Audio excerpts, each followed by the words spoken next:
Tan Malaka pahlawan bukan. Bung Karno pahlawan bukan. Kartosuryo pahlawan bukan. Pak Harto pahlawan bukan. Bagi kita mereka semua adalah pahlawan. Kenapa? Pernah berjuang untuk memerdekakan negeri ini.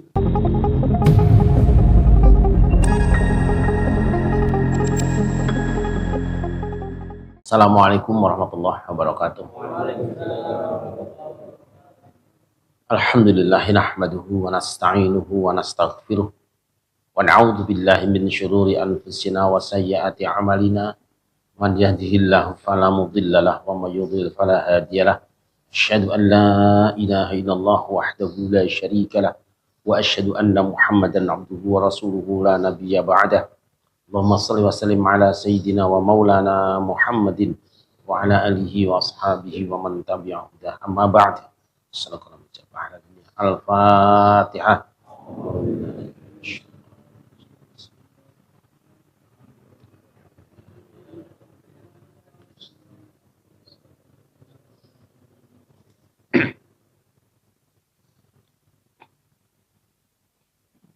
Pagi ini kita akan membaca surah Al-Hasyr ayat ke-10.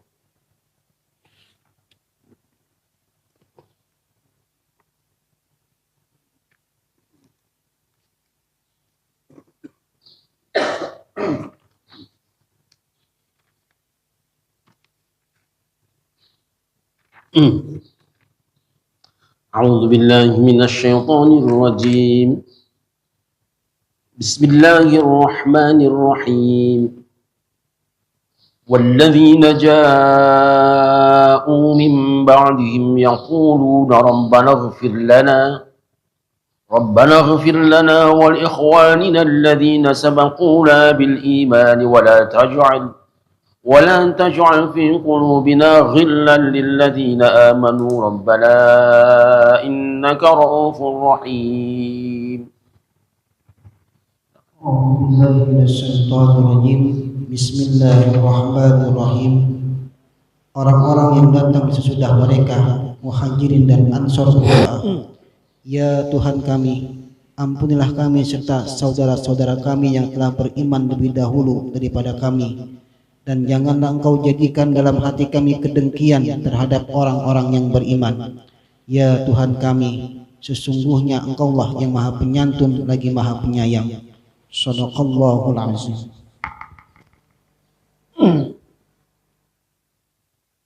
Ayat ini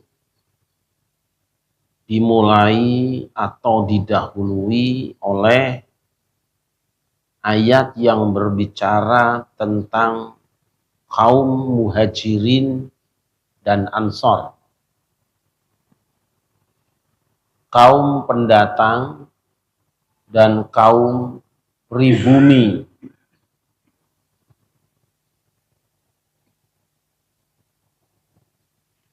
Kaum pendatang dari Mekah itu pergi karena mendapatkan kesulitan. Ini bahasa kemanusiaannya. Kalau bahasa akidahnya atau bahasa agamanya, karena diperintah Allah. Mereka pergi meninggalkan rumahnya, meninggalkan kampung halamannya, bahkan ada yang meninggalkan istri tercinta, atau sebaliknya wanita yang meninggalkan suami lah.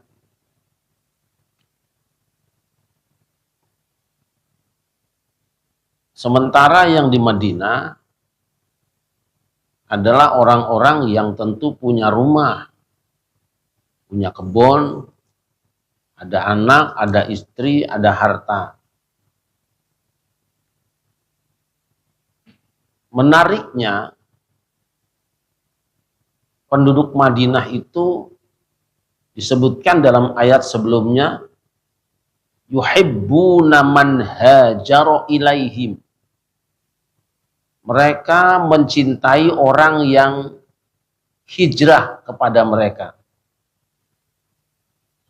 Indahnya orang Madinah kala itu adalah mencintai pendatang. Ini yang kurang lazim. Umumnya kita kalau dengan pendatang itu anggap rendah, anggap remeh, dan dipersulit.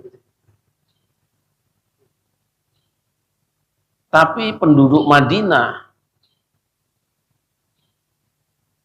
menerima orang-orang Mekah dalam keadaan susah dan kesulitan, tidak membawa barang-barang yang menarik. Mereka menyambut dengan penuh rasa cinta. Kita kadang-kadang bisa menyambut orang dengan penuh sukacita karena yang datang itu bawa sesuatu. Umpamanya ada tamu dari Iran bawa batu virus, kita sambut. Sambutan itu karena apanya? Karena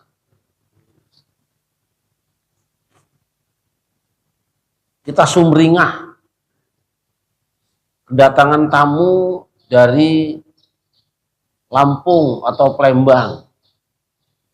Kita sambut karena bawa, yang kita sambut sebetulnya orang apa durennya itu? Nah, ini penduduk Madinah menerima orang Mekah yang seutuhnya dipenuhi persoalan. Baju kurang, panganan kurang, boro-boro diharapin bisa ngontrak rumah, tidak ada.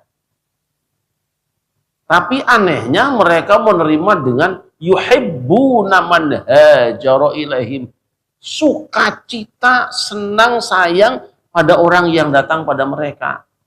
Apa sih yang membuat mereka bisa menyayangi orang-orang susah, orang-orang kebelangsa, orang-orang yang terusir, kok diterima, minta suaka di situ? Karena apa? Kesamaan iman. Imannya sudah maujud. Karena kesamaan iman ini maka hilanglah sebutan etnis apa, suku apa, orang dari mana-mana, emang siapa dia, nggak ada. Tidak mempersoalkan. Yang mengikat mereka adalah keimanan. Indah sekali. Sampai orang yang punya rumah 2 dikasih 1. Tidak pakai surat perjanjian bayar nyicil, tidak ada. Orang Mekah datang dikasih makan sepuas-puasnya, tidak dengan catatan nulis, tercatat hutang, atau nanti dibayar kerja sekian bulan, tidak ada. Hatta yang punya istri double, diberikan untuk saudaranya yang tidak punya istri. Pernah ada nggak makhluk seperti ini selain sahabat Nabi? Sekarang boro-boro menyerahkan istri pada orang lain atas dasar iman. Yang ada istri orang diganggu sama kita. Iman. Masya Allah, Masya Allah. Kita kalau bisa membuat masyarakat seperti ini, indah sekali. Nah, setelah berbicara tentang perilaku mereka yang ditutup dengan wa may yuqashuhha nafsihi faulaika humul muflihun. Siapa saja orang yang dijaga, terpelihara dari sifat kikirnya, tidak kikir, mereka itulah orang-orang yang beruntung. Jadi sahabat Nabi itu sudah masuk kategori orang beruntung. Sudah dinas di sini. Baru setelah itu Allah berbicara kepada generasi setelahnya. Siapa? Generasi setelah mereka sampai kita, sampai akhir zaman. Itu dia. Coba dibaca lagi terjemahnya.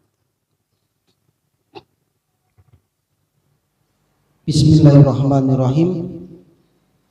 Dan orang-orang yang datang sesudah mereka, Muhajirin dan Ansor, mereka berdoa, ya Tuhan kami, ampunilah kami dan saudara-saudara kami yang telah beriman lebih dahulu dari kami, dan jangan Engkau tanamkan kedengkian dalam hati kami terhadap orang-orang yang beriman.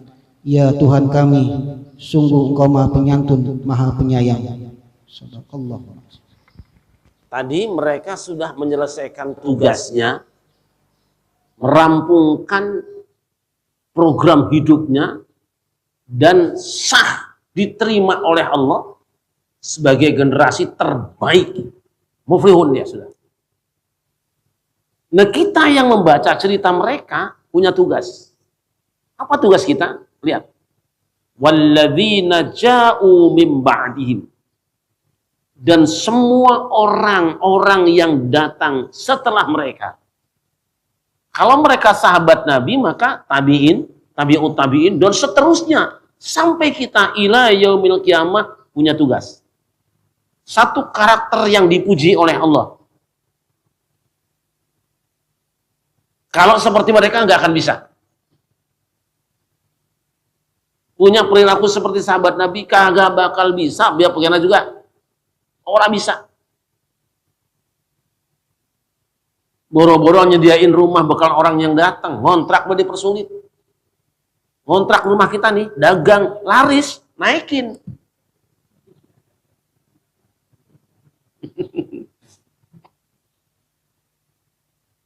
Ngontrak rumah kita nih, yang ngontraknya maju, naikin. Kalau nggak naik, pindah rumah yang lain. Karena ada iri dengki. Nah tadi, syuhha nafsihi.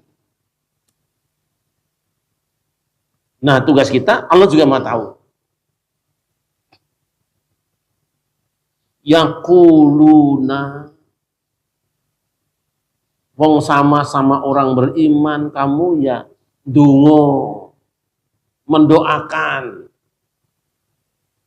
Ini yang saya jadikan argumen, apabila ada orang beriman, kayak apapun jeleknya di matamu, kalau meninggal, doakan, dia punya hak didoakan. Beda aliran, beda madhab, beda pilihan, ya itu kan dunia aja kok, imannya sama. Jangan benci-benci amat. Rabbana ighfir lana. Ya Tuhan kami, ampuni kami, wali ikhwanina alladzina sabaquna bil iman, juga untuk saudara-saudara kami yang telah mendahului kami membawa iman. Jadi muhajirin dan ansor. Itu sabaquna bil iman. Senior kita. Penghargaan junior terhadap junior di sini. Terhadap senior di sini. Isyaratnya apa sih? Ini mengisyaratkan bahwa bisa jadi para sahabat Nabi juga pernah melakukan kesalahan. Yang itu terjadi, mulutmu jangan ngomong selain doa.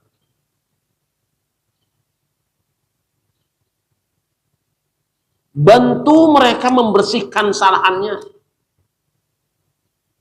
Kalau ada generasi sebelum kamu yang melakukan kesalahan, kamu yang memintakan ampun untuk mereka.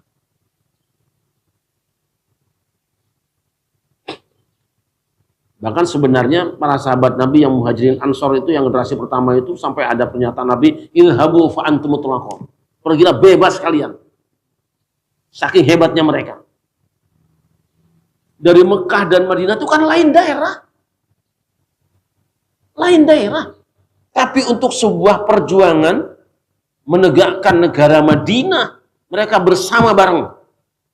Menegakkan syariat Islam, mereka bareng. Lebur semuanya.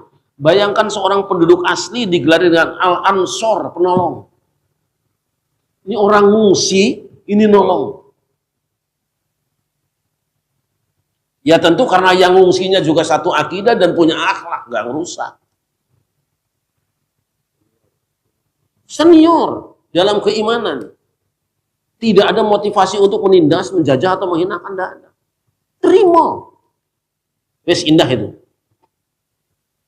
Nah mari kita lihat. Apakah para sahabat Nabi pernah melakukan kesalahan? Ya, namanya manusia biasa, bukan Nabi. Bahkan antar mereka yang sudah digelari muflihun, pernah terjadi banyak konflik di antara mereka. Rasul wafat, berselisih mereka tentang siapa pengganti beliau. Ansor merasa berhak, karena tanpa mereka mungkin umat Islam tidak akan tertolong. Lalu perasaan berhaknya itu mendorong mereka untuk mencari kandidat yang layak jadi pemimpin. Sa'ad bin Ubaidah. Muhajirin juga sama. Muncul. Hampir terjadi pertumpahan darah sampai muncul statement dari orang Ansor, minna amir wa minkum amir. Kalau begitu caranya, baiklah.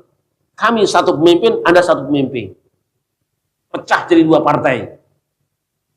Nah, di Indonesia bukan jadi dua partai lagi, 12 partai. Partai Islam berapa biji sekarang? Karena tadi ambisi minna amir wa minkum amir. Masing-masing ingin punya ketua umum partai. Tidak ada partai yang menyatukan. Udah ini nanti nyenggol orang gak enak ya, kembali aja. Sudah kotok-kotokan. Untungnya para sahabat Nabi punya argumen. Al-a'immah min Quraisy. Sudah ada sabda Nabi bahwa imam itu mesti dari golongan Quraisy. Jadi mohon maaf saudara-saudaraku dari Madinah yang bukan Quraisy, mohon renungkan ini, jangan emosi. Kami cuma ini toh. Nah kalau gitu siapa Quraisy? Menurut kami yang pas ya Abu Bakar. Ribut biasa. Alasannya apa? Ini. Akhirnya kata mereka apa? Kalau Rasulullah saja mempercayakan imam sholat waktu sakit kepada Abu Bakar, bagaimana kami tidak percayakan dia jadi imam kami dalam negara ini? Dalam urus negeri ini, dalam urus umat ini. Beres taklir. Ada memang riak-riak yang tidak langsung move on kan. Tapi dasarnya ada, bukan karena kebencian. Misalnya Ali bin Abi Thalib karena 6 bulan baru berbaiat pada Abu Bakar. Nah, biasa saja. Bahwa saat kemudian dia pergi ke luar. Tapi secara umum masyarakat, ketika Abu Bakar As-Siddiq terpilih menjadi khalifah, clear jadi beliau. Tegakkan negara. Apa sampai di situ? Tidak. Ketika Utsman bin Affan terbunuh, konflik lagi. Apa masalahnya? Karena Ali bin Abi Thalib dituding melakukan kesalahan sebab tidak langsung menegakkan hukum qisas kepada pelaku pembunuhannya. Maka Muawiyah, Bani Umayyah dan teman-temannya meminta Ali turun. Impeachment. Makzulkan.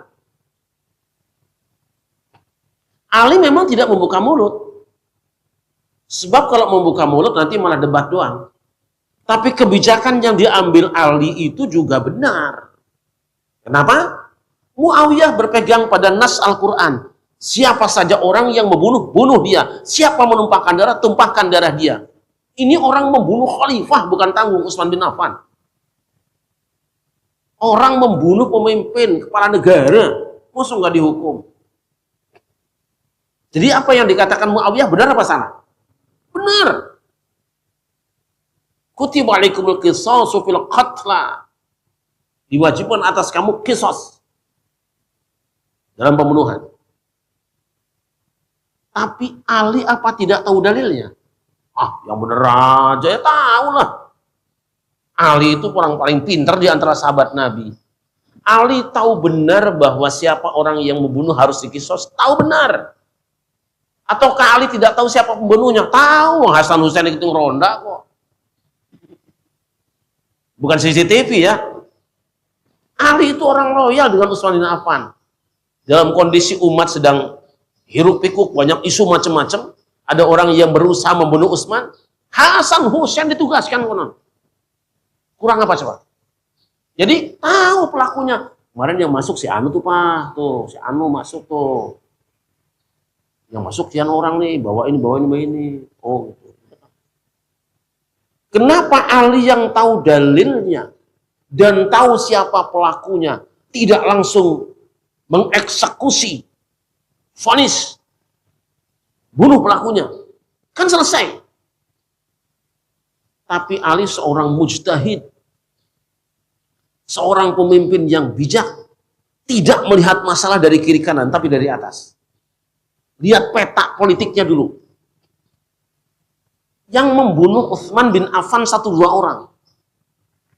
Tapi mereka diberangkatkan oleh sebuah kekuatan politik besar. Karena umat sudah terbagi menjadi 2 kekuatan. Andai kata pelaku pembunuhan ini ditangkap, dikisos, banjir darah umat Islam. Mengapa? Karena ini berangkat dari kelompok yang memang tidak puas dengan pemerintahan Utsman bin Affan. Sudah didahului oleh riak-riak politik. Apa yang dilakukan Ali benar apa salah? Benar apa salah? Kita melihat dari atas. Yang dikatakan Muawiyah benar apa salah? Yang katakan Ali benar apa salah? Ini dia. Jangan kita komentari Muawiyah kan politik saja. Jangan, itu urusan hati, kita tidak tahu. Jangan bilang Ali kan takut. Jangan. Itu melecehkan orang. Apa yang takutkan Ali? Ali nggak pernah takut dengan siapapun. Tapi dua-duanya yang menyatakan ini benar, itu tidak ketemu di dalam diskusi. Tidak ada penengah. Kan? Terjadilah perang Siffin. Tarung 2 kekuatan sahabat Nabi ini. Setelah perang, saudara, ada arbitrase kan? Ada utusan. Kompromi bagaimana baiknya ini. Supaya ini jangan perang terus, ini sama umat Islam. Ali mengirim Abu Musa al-Asy'ari, leluhurnya di Imam Asy'ari, yang nanti jadi Ahlussunnah. Muawiyah kirim Amr bin As. Ini 2 karakter berbeda ini. 2 karakter yang berbeda. Abu Musa al-Asy'ari, orang yang bijaksana, lemah lembut. Dan menurunkan nanti Abul Hasan al-Asy'ari, Imam Ahlussunnah wal Jamaah. Amr bin As, ini dari Bani Umayyah. Karakternya tersendiri. Begitu bertemu, tadi kan waktu perang kan kita tusuk Quran pakai tombak supaya kita berhenti perang, kita bertahkim pada Quran. Yang suruh ngomong dulu Abu Musa al-Asy'ari, ya sudah kalau begitu Ali diturunkan dari kekuasaannya saja dulu. Yang ini, wah ini bener, Ali udah turun, ya udah Muawiyah sekarang. Karena dianggap tidak cakap pemimpin. Itu kan isu sebetulnya. Isu, Ali orang hebat, orang cakap. Tapi itulah situasi politik. Entah siapa yang bermain, yang pasti antara Muawiyah dan Ali perang saudara. Selesai tahkim, ini kitab Syiah. Umat terpecah menjadi 3 golongan. 1 pro Ali, 1 pro Muawiyah, 3 tidak pro sana sini. Yang ini mengkafirkan Muawiyah, yang ini mengkafirkan Ali. Yang ini dua-duanya salah. Ini sejarah. Itu peristiwa lama. Bahkan sampai masa-masa sebelum khalifah Umar bin Abdul Aziz, ada perda kalau sekarang itu atau kepres.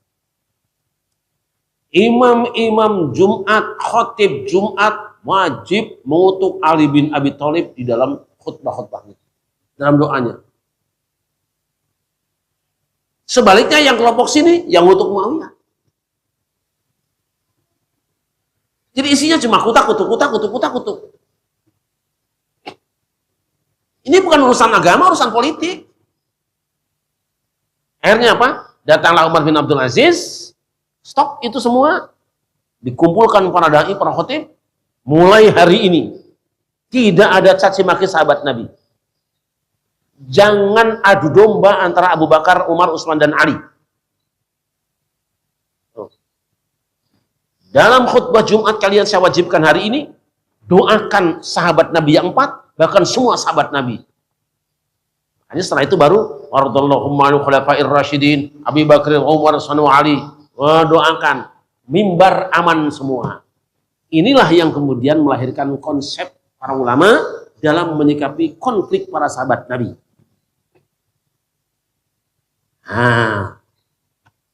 Apa katanya? Ini kitabnya Ahlussunnah wal Jamaah. Tentu tidak semua sependapat kan, tapi inilah yang diambil oleh Ahlussunnah wal Jamaah versi Indonesia juga sama.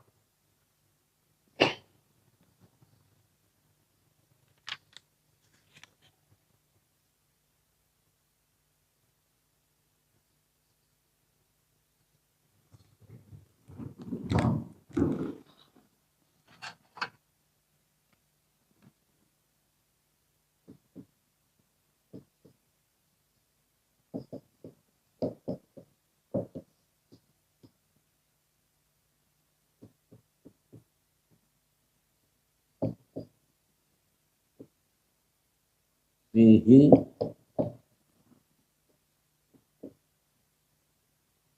nibda al-hasad.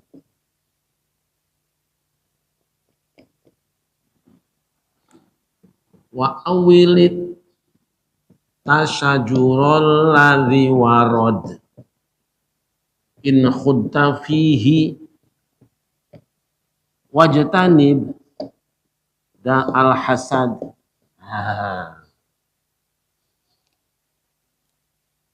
Ada 2 bait yang hari ini akan saya cantumkan. Siti, ini dari kitab Jawharatul Tauhid. Wa awlit tasyajurul ladzi warad wa khud in khutta fihi wajtanib da al-hasad.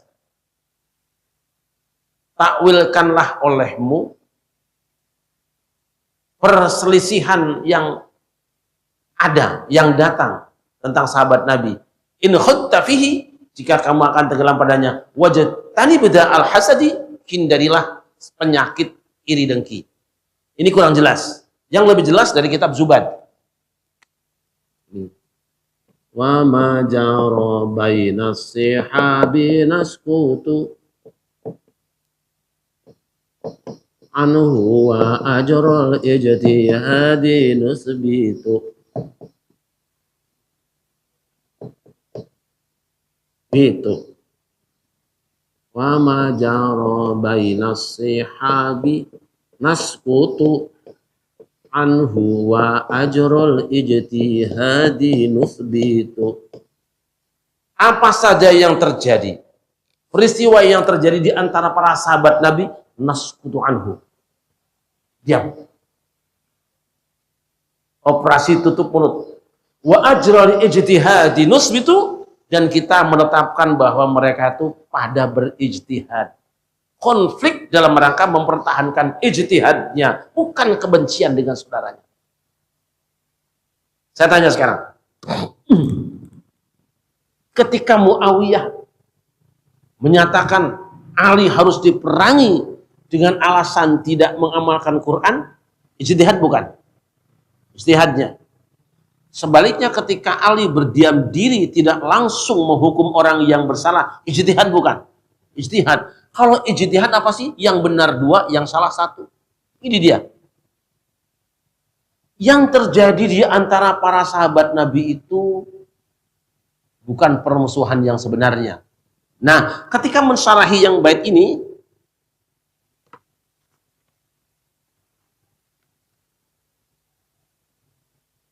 salah seorang ulama Al-Azhar Syarif, namanya Syekh Ahmad Al-Adawi, apa kata dia?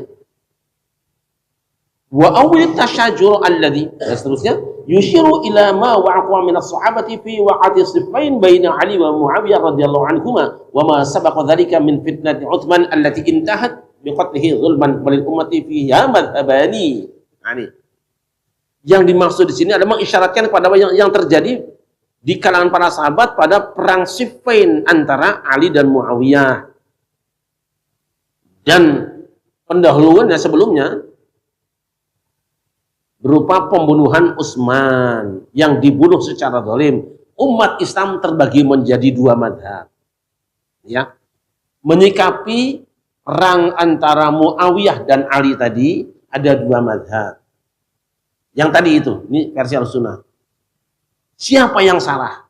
Gitu, satu madhab. Tapi madhab yang dianut di sini dia pilih bahwa itu kita bukan urusan salah menyalahkan, itu adalah ijtihad. Selesai. Kalau salah menyalahkan nanti akan panjang. Ini mewarisi yang ini mewarisi yang ini. Maka Ahlussunnah wal Jamaah sebagian mengatakan sudah itu selesai. Lalu apa katanya?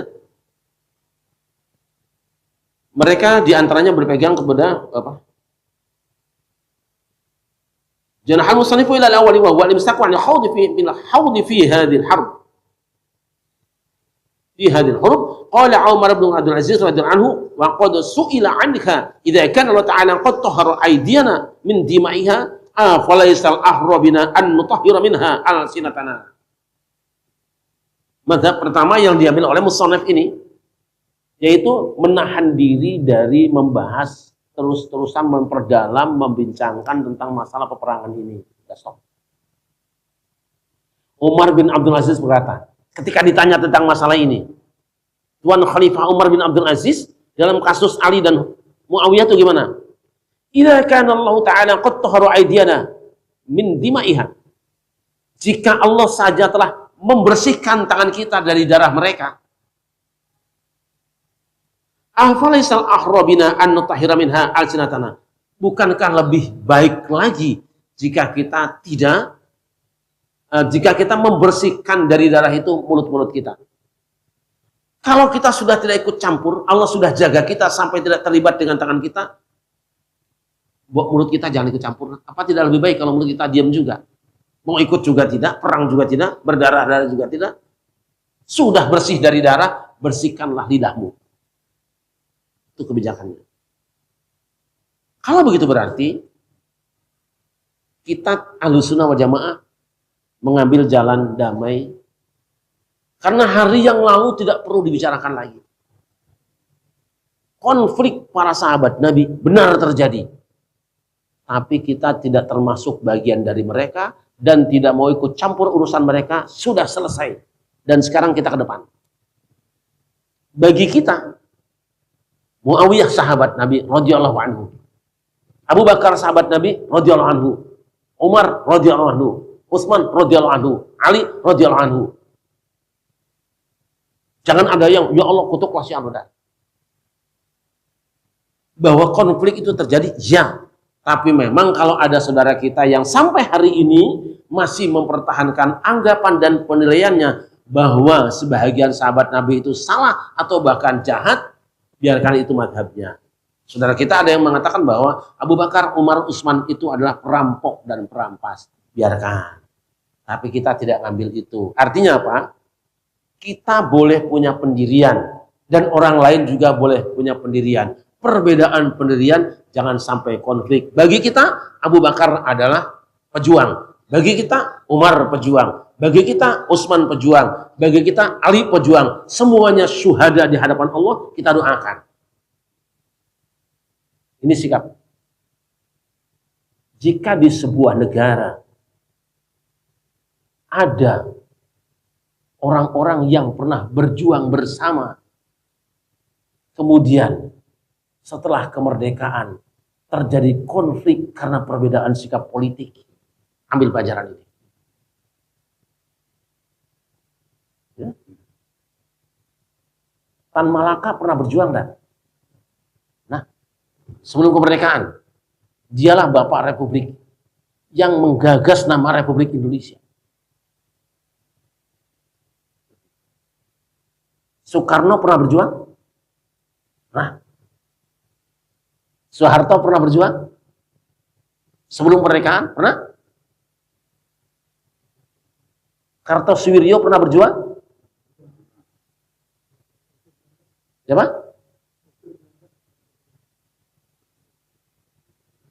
Pernah? Sudah paham maksud saya? Siapa lagi? Kahar Muzakar pernah berjuang? Nah, Tapi setelah kemerdekaan, apakah antara Kartosuwiryo, Soekarno, Tan Malaka, Soeharto, ada konflik nggak? Ada konflik nggak? Sikap kita apa? Contoh ini, wa ma jara bainas sahabi nasqutu anhu wa ajral ijtihadi nusbitu. Apa yang terjadi di antara generasi awal para sahabat Nabi itu, jangan ikut komentar. Wong kamu nggak tahu apa-apa. Waktu itu kamu belum hidup. Tetapkanlah bahwa mereka telah berusaha untuk menegakkan konstitusi, tapi berbeda di dalam pemikirannya. Ada yang mengatakan Bung Karno terlibat PKI. Ya kan? Ada yang sebaliknya, Pak Harto dalam PKI. Kan ada kan? Bukan urusan kita. Ngapain juga ngomong-ngomong? Bagi kita, Tan Malaka pahlawan bukan? Bung Karno pahlawan bukan? Kartosuwiryo pahlawan bukan? Pak Harto pahlawan bukan? Ambil pelajaran.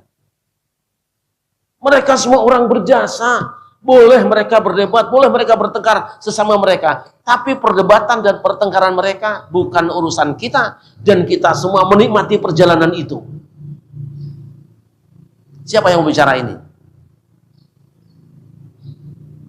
Ayo, siapa yang berani ngomong sekarang? Saya tidak bela siapa-siapa. Bagi kita mereka semua adalah pahlawan. Kenapa? Pernah berjuang untuk memerdekakan negeri ini. Tapi mereka bersengketa, kata ini pemberontak, itu kan kata dia, bukan kata kita. Bagi kita dia bukan pemberontak. Bagi orang Syiah Abu Bakar adalah pemberontak. Bagi orang Syiah, Umar dan Utsman adalah perampok. Bagi kita tidak. Abu Bakar, Umar, Utsman, Ali sama, mereka adalah pahlawan pejuang Islam. Tapi kalau ada yang tidak setuju, enggak apa-apa. Ini kan pikiran kita sendiri. Tapi masalahnya udah, apa mau ribut terus gitu loh. Jelas ya? Nah terus gimana? Nah ini, kesalahan yang pernah mereka lakukan, ya Allah ampuni. Bung Karno punya salah, kita doakan diampuni Allah. Kartosuwiryo punya salah, mudah-mudahan diampuni Allah. Tan Malaka punya salah, mudah-mudahan diampuni Allah. Pak Harto punya salah, mudah-mudahan diampuni Allah. Ini kan orang-orang beriman. Sekarang saya tanya, Tan Malaka Muslim bukan?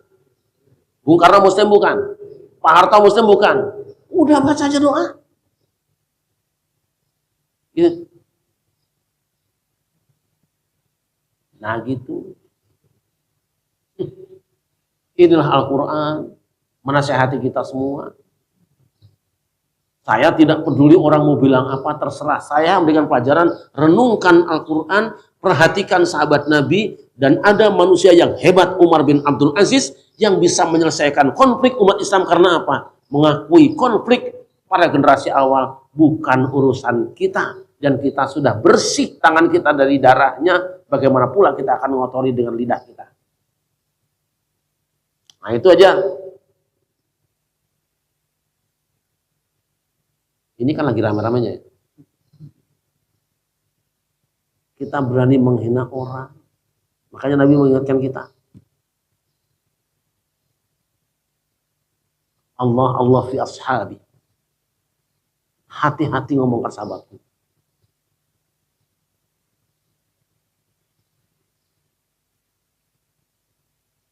Lau anna ahdakum anfaqa misla uhudin dhahaban.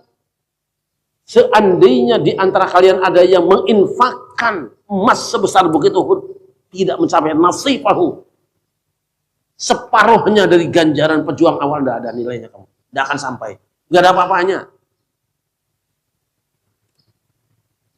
Itu ya, hidup kan seperti itu, biasa saja.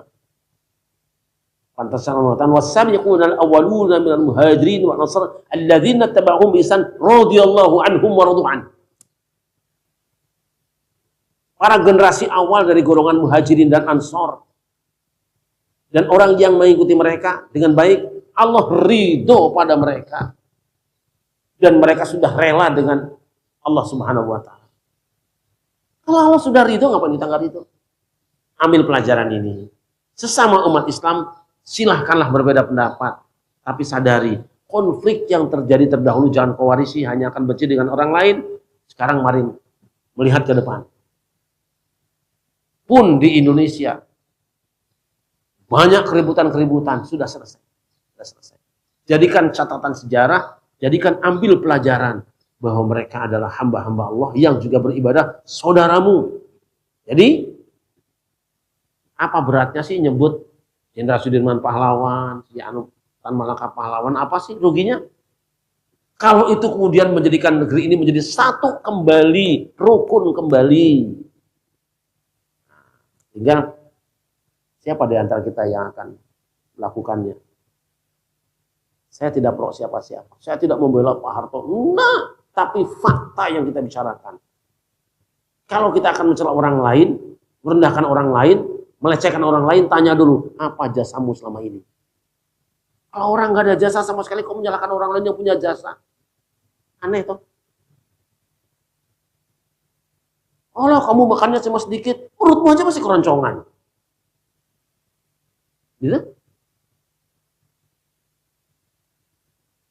Loh itu tuh, badanmu kok masih keringetan, malah gulu gitlokmu penuh daging. Mandi dulu, baru katakan pada anakmu, mandi nak, seger badan kita. Kita tidak ngeliatin leher baju orang mulu. Itu leher bajunya ada bismillahnya tuh. Alah punggungmu aja baju putihnya kalau buka juga ada ayat kursinya kok. Nah, mudah-mudahan kita bisa merenungkannya. Apa yang seharusnya kita lakukan sebagai generasi baru yang tidak pernah mengikuti pahit getirnya perjuangan, yang kita lakukan itu aja persembahan. Itu persembahan kita. Jangan basahi mulut dengan bahasa-bahasa yang lain. Jangan sibuk kita. Wah, ini kan yang benar, yang ini yang salah ini. Sudah. Terserah, itu udah ada dua versi kok. Sampai kiamat juga kalau suruh debat antara ini dan ini gak akan selesai.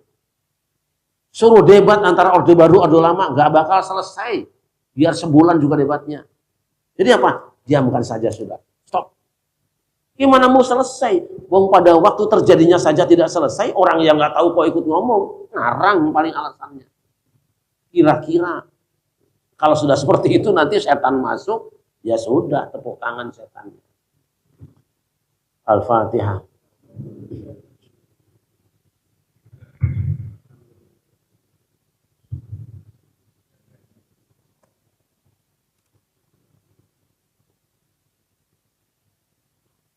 Allahumma salli ala sayyidina Muhammad wa ala sayyidina Muhammad sayyidil awwalin wal akhirin wa sallam radhiyallahu tabaraka wa ta'ala an kulli sahabati Rasulillah ajma'in. Alhamdulillah rabbil alamin hamdan yuwafi ni'amahu wa yukafi mazidah. Ya Rabbana lakal hamdu kama yanbaghi li jalali wajhika 'azimi sultanik. Rabbana la tuzigh qulubana ba'da idh hadaytana wa hab lana min ladunka rahmatan innaka antal wahhab. Rabbana innaka jami'un nas li yawmin la rayba fihi innallaha la yukhliful mi'ad. Rabbana atina fid dunya hasanatan wa fil akhirati hasanatan wa qina adzabannar. Wa sallallahu ala sayyidina Muhammadin wa ala alihi wa sahbihi wa baraka wasallam. Bi fadli subhana rabbika rabbil izzati amma yasifun. Salamun alal mursalin walhamdulillahi rabbil alamin. Assalamualaikum warahmatullahi wabarakatuh.